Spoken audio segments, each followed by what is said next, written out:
Oh, happy Friday. I'm not your doctor, but I can heal you. So what a week for free speech. First, Elon Musk buys Twitter so all sides could be heard. He's like a cop in a movie who opens the trunk of a car to find a person bound and gagged whose screams couldn't be heard because someone put duct tape over their mouth. Who hasn't been there, right? And Musk's goal for Twitter is like mine at the Planet Fitness steam room. If it's legal, have at it.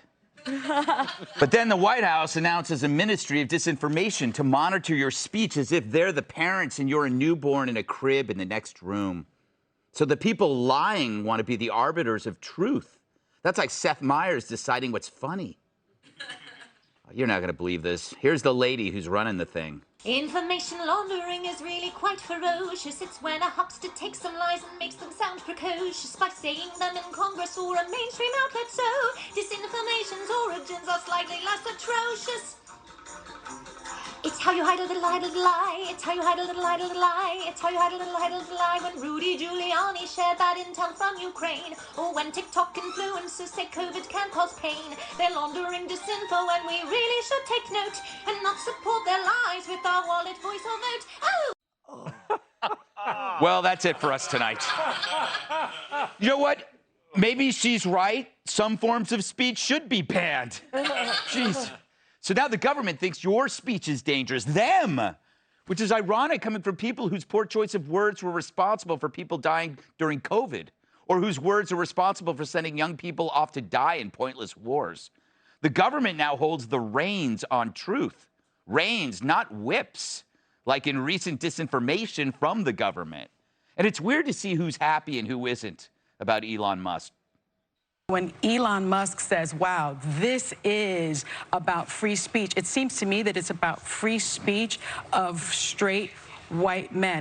The right has already seized is this ground that they're on the side of free speech. They're really not. They're for the political version of yelling fire in a movie theater. Elon Musk, I guess he misses the old South Africa in the 80s. He wants that back. Elon Musk buying Twitter says a lot about the priorities of people at the highest levels making decisions that could affect the fate of the planet. The fate of the planet. I haven't seen them this unhappy since...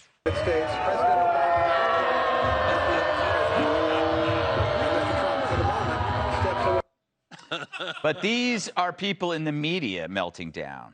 And why? Well, they want to control the marketplace of ideas. And it makes sense because this isn't about who can speak. It's about who can be heard. When anyone can speak their mind, why would you listen to Nicole Wallace? But come on. As much as they dislike my opinions, and as much as I make fun of their weight, you'd assume we'd all agree on our right to say these things. We're the free press. Sure, I think Brian Stelter's an idiot, but I'd never censor him just because he stinks of buttermilk pancakes. We're in the same business. We talk for a living. Rachel Maddow should have the right to lie about Russiagate, and I should be able to lie to Geraldo that I'm allergic to hot tubs. But instead, they're telling us that the First Amendment's up for grabs. After all, why should the Second Amendment be the only one the media and government abuse? Soon, the only right we'll have left is that we can't be compelled to shelter British soldiers. Although I'll make an exception for you, Douglas. Don't worry, the couch is a fold-out. And not just the couch. What? But it's all about left-wing conformity and their consolidation of power. And we saw it coming with hate speech laws, speech codes, and safe spaces. But we lamely thought that it would be contained on campus. And now the only thing the left wants free after college is student loan debt. So how did this all seep into real life? Well, I underestimated the fear these freaks could instill in others. We didn't realize how much weight calling you a racist could bear on them. They say it's tantamount to Michael Moore sitting on a newborn baby's chest for 45 minutes. And we underestimated how many cowards would cave in to this form of domestic terrorism. That's right, canceling people's lives because of something they said is terrorism, not raising your voice to a school board, you jackasses. So, unlike the Summer of Love, the left today didn't turn on, tune in, and drop out. They applied for jobs in big companies and they got them. Netflix, Twitter, Disney World, even my masseuse has 4 pronouns. I never use them. Everywhere that you see a decline in freedom or fun, there they are. They even ruined Star Wars. I know, Kat. It reminds North Korean defectors of home.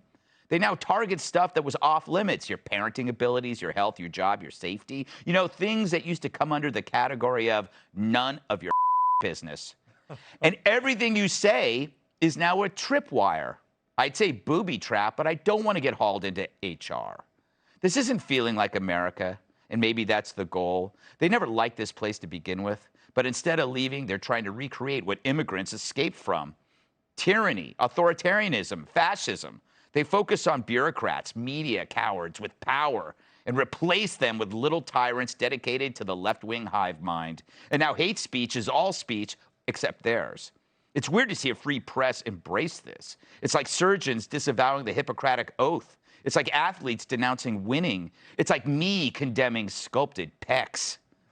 So they chose the worst position because they aren't yours, and condemn things only because you might be for them.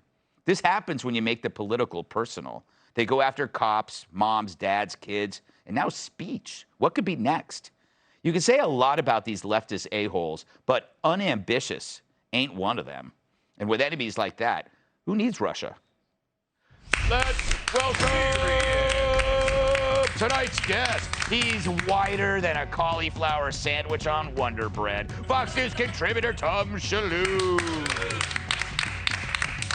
And he can be my Lord of the Manor any day of the week. Fox News contributor and author of the great new bestseller, The War on the West, Douglas Murray. Her laugh guides ships in the fog. Fox News contributor, Kat Tipp. And the man no one can pick up wrote a book no one can put down. My massive sidekick in the NWA's World Television Champion, Tyrus. Tom, you sing in a barbershop quartet. Yes. That's right. Oh, boy. You finally found somebody you can actually mock. This lady, because that was just... Wait a minute. I don't know where you're going with that. Well, Brad. normally people would make fun of you, but now you can... I mean, there's nothing quite like that. Was horrendous. It was really quite amazing. And, I mean, she is a ridiculous person, and we are all laughing at her. And, in fact, I think that the whole country will laugh at her. But you can't forget, it's not just that she's a ridiculous person, because serious people are doing what she's doing as well. Right. The other day, I heard Obama say the same thing. Obama said, you know, I'm a free speech absolutist, but you can't say things that aren't true. Yeah, that's not true. Wait, that's the whole idea. Yes. You can say things that aren't true. And like Nicole Wallace said, I'm sick of hearing that phrase about the theater. Oh, you can't yell fire in a theater. Yeah, you can. You can yell fire in a theater for many reasons. One, when there's a fire in a theater. Two, when you think there's a fire in a theater. I mean, you're allowed to say things. So you're allowed to be wrong. And just like you said, when Obama says something, we used to do shows, Obama would say something, and then we would say, no, I disagree with him, and we talk about it. And that's the essence. You are allowed to say things that aren't true. I think these people have failed before they've begun. This thing is idiotic, and I don't think anyone is going to take it seriously. So I'm celebrating that I feel like this Disinformation Board has failed before it's begun. You're absolutely right. I always yell fire in a theater when Ryan Gosling's on screen. That's right. Douglas, how did the Democrats end up on the wrong side of this? It's kind of crazy. Well, remember, they spent ages saying that free speech was a right-wing dog whistle. You know, that, like everything else, it was a right-wing dog whistle. So they've just decided to come out against free speech. Yes. And yeah, I mean, nobody could perform this task. I mean, you know, I would say, like, name me the person you think should decide what all of us can say, read, know, hear. There's no such person in the land. But this lady, Yes. I mean, of all the ones, you get the Mary Poppin weird disinformation song person, who also has been wrong on so many things. Didn't she thought the Hunter Biden laptop story should be suppressed? Yeah, she said that it was a product of Trump's campaign. Right. She also defended that letter from the 50 intel people. Yeah, all lying. Yeah. So she's been wrong. She's been wrong on the big stories. And when Jen Psaki and others defend this ridiculous new board, you know, I just want to say, well, how about you? You said that they weren't taking people from the southern border and shipping them around the country in the middle of the night because it was 3 a.m. and that doesn't count as the middle of the night or something like that. That was it, yeah. They lie all the time. They spread misinformation. Everyone in my experience who talks about misinformation obsessively is the one doing it. Yeah, yeah.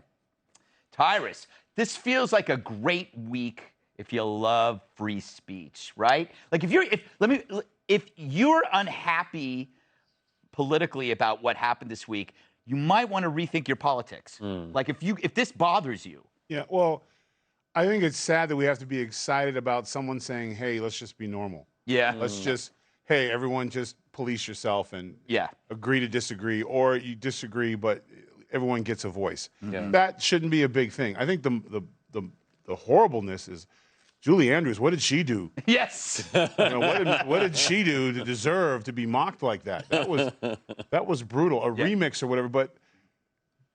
And I disagree a little bit. Somebody could, or someone's could be on a board of disinformation if they own their own.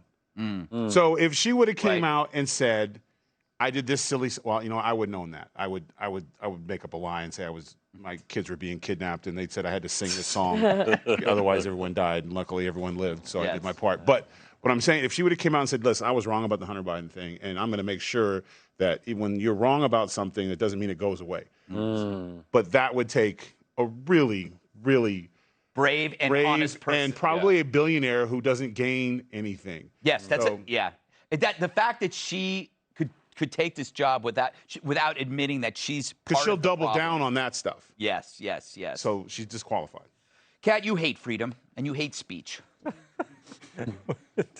So talk freely. All right. So talk freely.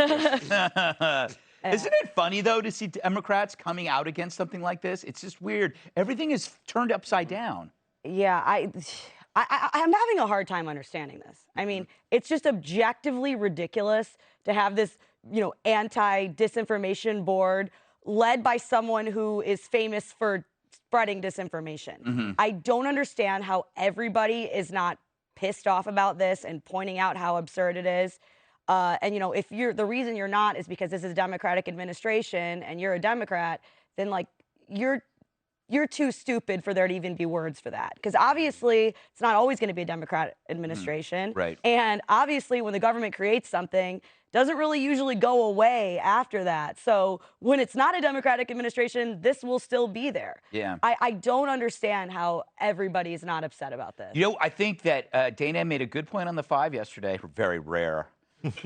That Democrats don't have somebody that's sensible to tell them this was a bad idea. They've gotten rid of all those people. But because somebody can say, dude, this sounds just like 1984, and they'll be going, what's that? But they would somebody would say, this is what do they call it? The Ministry of Truth? Was that what it was called? And would tell them how stupid. But there's nobody there to tell these wokesters. They don't have a history. A, don't think it's happening. I don't think the board can happen. B, if they do it, she doesn't have a job. That's the only way they can attack Elon. Yeah. This is all about going after Elon. Yeah, that's true. All right. Hey, Sean Hannity here. Hey, click here to subscribe to Fox News YouTube page and catch our hottest interviews and most compelling analysis. You will not get it anywhere else.